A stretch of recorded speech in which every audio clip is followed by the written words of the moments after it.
Good evening. You're watching the news from the Sultan of Oman television. First, the headlines. His Majesty Sultan Haytham receives small cables of condolences on the late His Majesty Sultan Qaboos bin Saeed bin Taimur. May his soul rest in peace. A 191 kilometers of the Sharqiya Expressway between Bidbid and Al-Kamil wal Wafi is opened.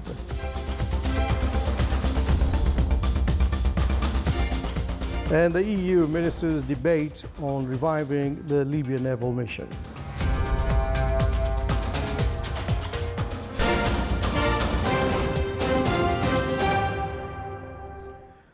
Those are the headlines, and now the news in detail. His Majesty Sultan Haytham bin Tariq bin Taimur received cables of condolences on the late His Majesty Sultan Qaboos bin Saeed bin Taimur. May his soul rest in peace. From His Excellency Dr. Hassan Rouhani, President of Iran. His Majesty Sultan Haytham bin Tariq bin Taimur received a cable of condolences on the late His Majesty Sultan Qaboos bin Saeed bin Taimur. May his soul rest in peace. From His Excellency Mohammed Abdul Hamid, President of Bangladesh.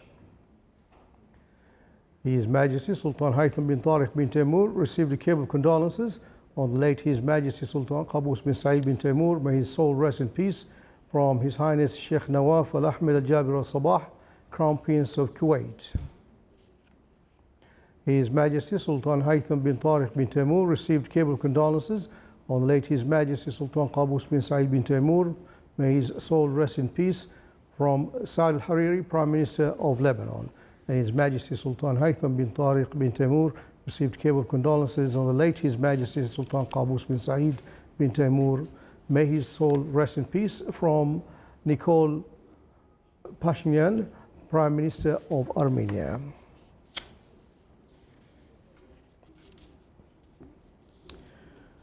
The Minister of Transport opened today the 191 kilometers stretch of the Sharqiya Expressway between Bidbid and Al-Kamil wal Wafi, passing through Wadi Al-Alaq.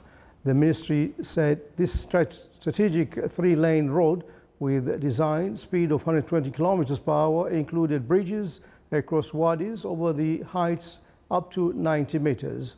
The road also included the first of its kind tunnel projects built in Oman, extending to over 2.1 kilometers in total.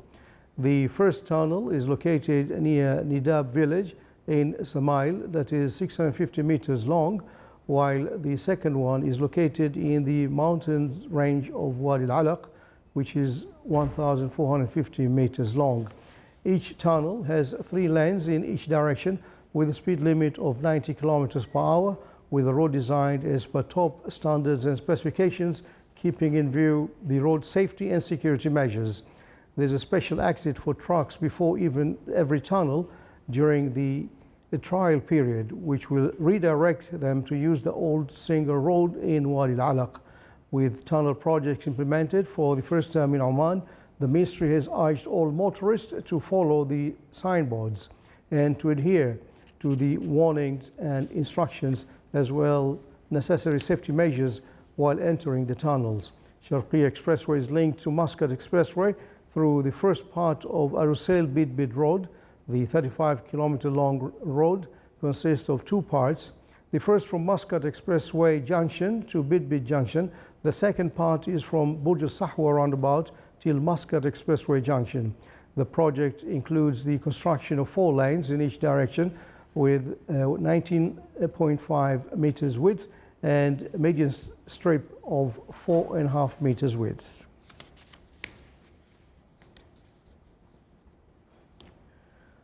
Telecommunications Regulatory Authority TRA announced that with the opening for traffic movement of the Sharqiya Expressway, the mobile communication services will cover 90% of the road by the end of this month.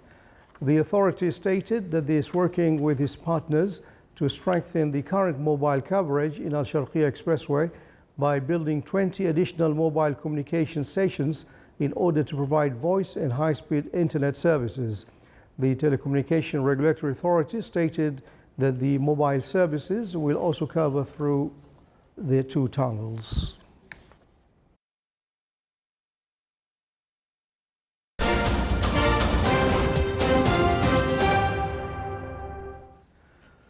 With the efforts exerted by late His Majesty Sultan Qaboos, may Allah rest his soul, the national economy grew since the 1970s as to be one of the competitive economies.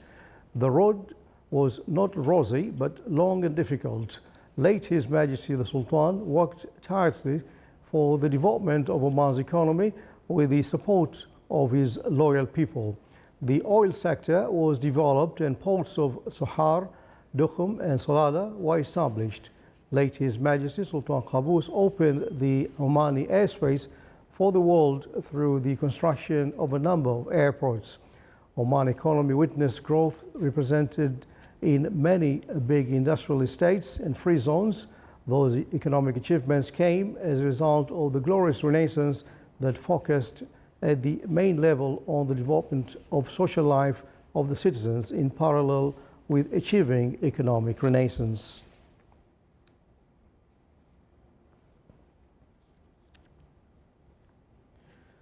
The Sultan of Oman promises fulfilled under the leadership of the late His Majesty Sultan Qaboos bin Said bin Taimur. May Allah rest his soul in peace.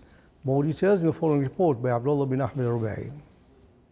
Oman's renaissance under the leadership of the late Sultan His Majesty Qaboos bin Said bin Taimur Al Said has witnessed advancement throughout 5 decades, delivering its promised result embedded with aspirations and unstoppable goal and focused entirely on its ultimate destination, a prosperous Oman reborn as a modern state, founded on science, knowledge and human endeavor. The mission of the Renaissance has been to offer every man, woman and child in Oman the opportunity and means to grow and advance, to embrace education and every support available to equip them to bear their responsibilities willingly and to the best of their ability. In its conception, the Omani citizen was to become a partner in formulation and implementation of national development program, to aim for a better life in every respect, where his or her journey paralleled to that of the country's own progression. As institutional structure of modern state established its foundation and look on greater complexity, so to the citizens the state was meant to serve with the increasing sophistication and integration of the various state institutions. The executive, legislative, judicial and service arms of the administration bending and adopting to the requirements of the basic law, where the citizen grow into his or her dynamic role in building a nation. Citizen and state travel together to share the rewards of ever greater progress and prosperity. The Renaissance has logged achievement of a staggering and wonderful proportion over the past 49 years, and these achievements have extended to every corner of the land, thanks to the leadership of the late Sultan, His Majesty Qaboos bin Said bin Taimur Al Said. May Allah the Almighty rest his soul in peace in paradise. May Allah protect His Majesty Sultan Haytham bin Tariq bin Taimur Al Said and grant him enduring health and happiness, and may His Majesty in his wisdom continue to bring prosperity and peace to Oman.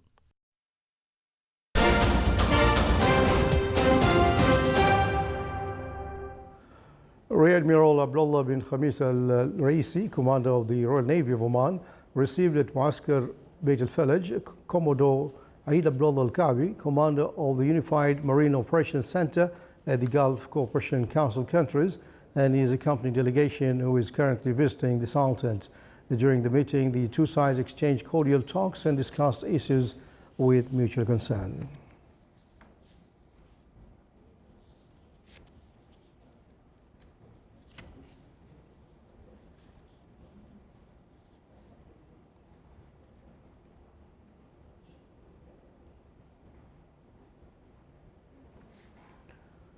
The Capital Market Authority extended the period for the public subscription on Aman Fund for real estate investment, as it is well received by investors, individuals and establishments. The public subscription of the fund was opened on the 2nd of this month to run until end of February. The offering of the fund for public subscription contributes in expanding public ownership of the fund and support investors' aspirations to participate in the ownership of projects and obtain good profits. The investments in the real estate sector in the Sultanate supports the efforts of strengthening the economic diversification along with developing national and international capitals.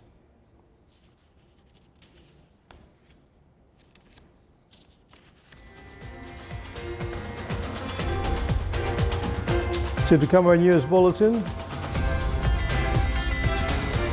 The bushfire area Australia faces dust storms and giant hails.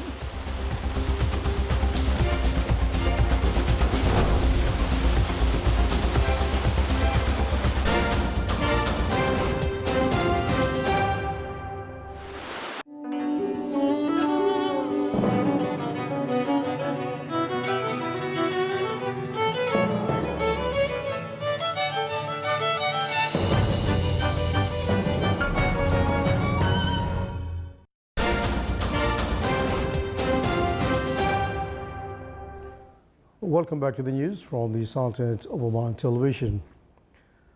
European foreign ministers met today to discuss reviving a naval mission in the Mediterranean in order to enforce an arms embargo against Libya's warring parties.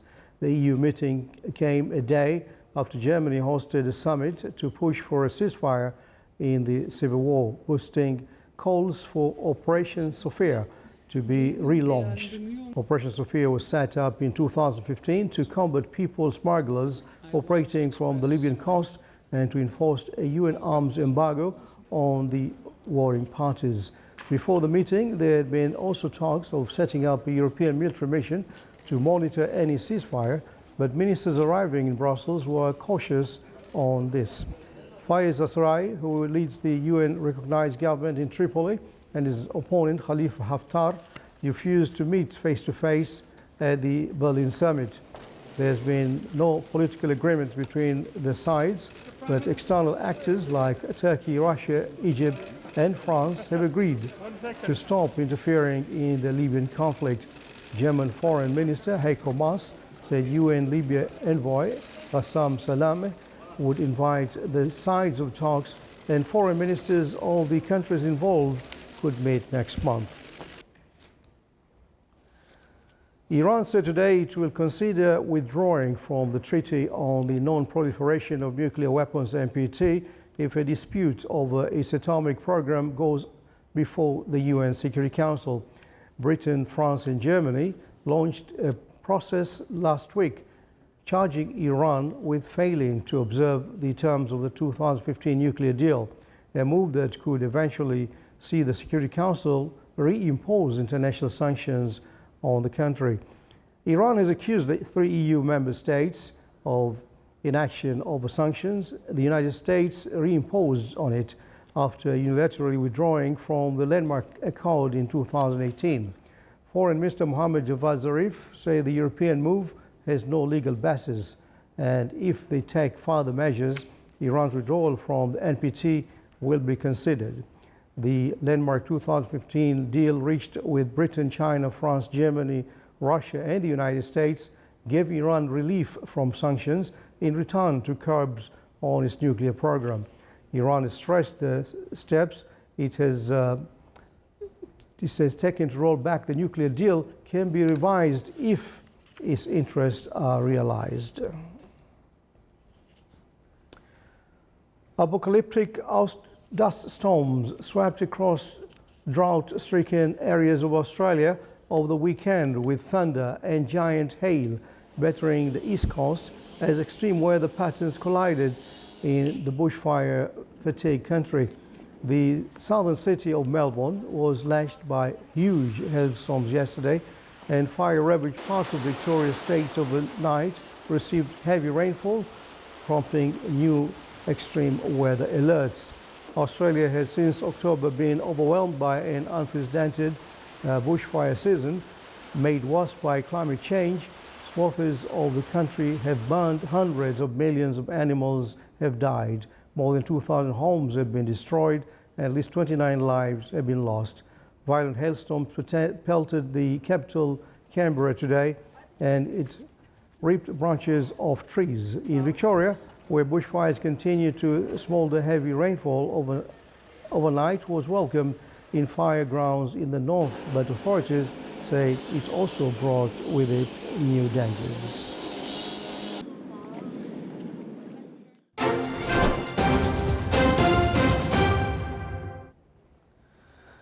The weather focus here in the Salted, clear skies will prevail over most of the governorates, with chances of low clouds and fog late at night and early morning. Over the coast of the Arabian Sea, cloudy skies with chances of intermittent drizzle are expected over the governorate of Dhofar, and winds will be southeasterly light to moderate. Seas will be slight to moderate with a maximum wave height of 2 meters.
Watching the Salted Oman television before tonight's bulletin, here are the main points once again.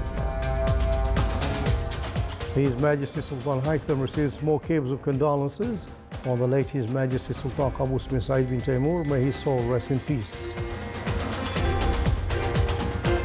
191 kilometers of the Sharqiya Expressway between Bidbid and Al Kamil wal Al Wafi is opened.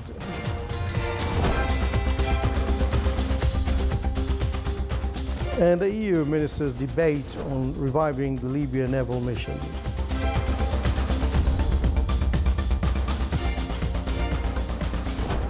And with that, we come to the end of tonight's news bulletin. From all of us here in the newsroom and the studios, good night.